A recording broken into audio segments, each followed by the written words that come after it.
I'm here today to give you some tips on what you can do to do a better job at the listening test, to get a higher score on the listening test.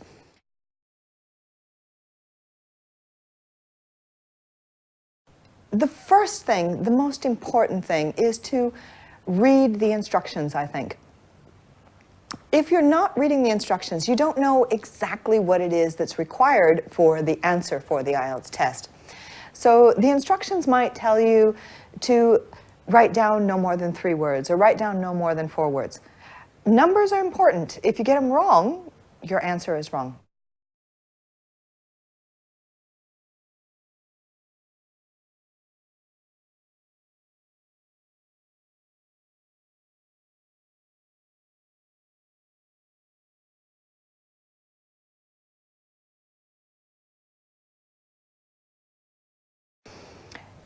When you're given the test, there's a little blip that lasts about 30 seconds that says, you will now have 30 seconds to look at questions number 9 to 15.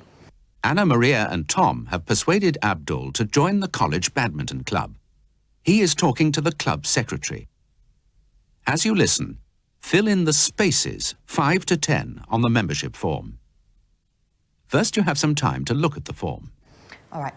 When you're looking at those questions, what I would be doing is I would be looking for a couple of things. I would be looking for keywords in the questions.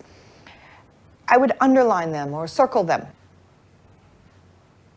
The next thing I would do is I would think of synonyms, words that have a similar meaning to them.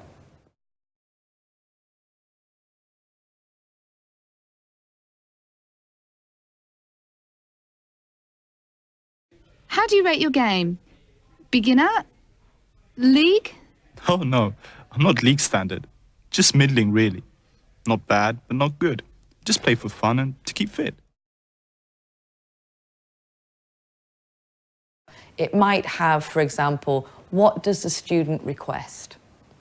Now, you would underline request because you want to listen for that answer coming. But if you listen for the word request, it's probably not going to be in the text, and then you'll get lost. But if you think of synonyms for the key words, and then you're prepared, so you see request, you think, okay, maybe they'll say ask for.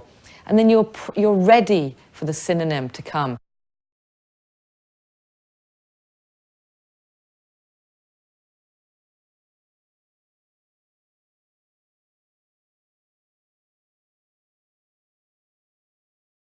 You might call your doctor and say, I want to make an appointment for 3:15 in the afternoon. And the doctor will say, yes, that's Tuesday afternoon, the 3rd of March at 3:50. Oh no, I'm sorry, that's Tuesday afternoon, the 3rd of March at 3:15.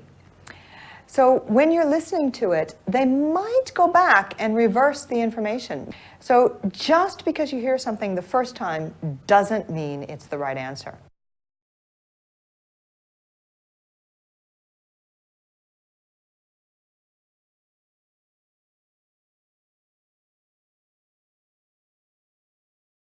Also, look at the topic that it's talking about. For example, maybe it's talking about sport. As you see that, start to think about sport. We tend to organize vocabulary in groups in our brain. So what you need to do is kind of activate your vocabulary for a certain area. So when you see maybe the topic from the various questions, start thinking about words that you know as well. It's a lot to do in 30 seconds. But this is one thing you can do.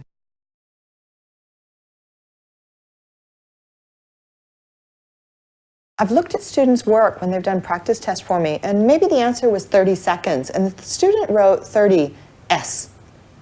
S doesn't mean anything to me. I don't know what S is. Another student might have written 30 SEC. SEC is a standard abbreviation.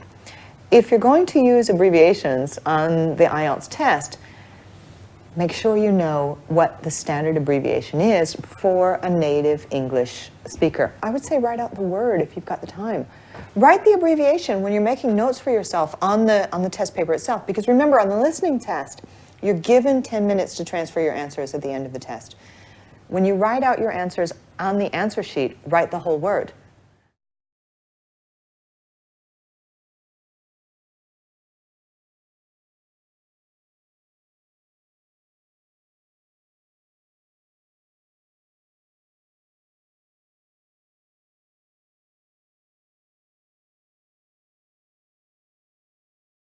Students tell me they've lost track. They don't know what's going on. They can't figure it out. And then they start to panic and they lose their place. You need to think, if you miss an answer, don't worry about it. Go on. Listen for key ideas. While you're listening, while you're lost, look down at your questions, find those key words, and listen for them. Chances are you're going to hear a word that fits one of the words in the question. And if you hear the word that fits in the question, pick up from that point. You're given 10 minutes at the end to transfer your answers. And, you know, miracles happen. Wonderful things happen. You might remember the question. You might remember the answer at the end when you're filling in your answer sheet.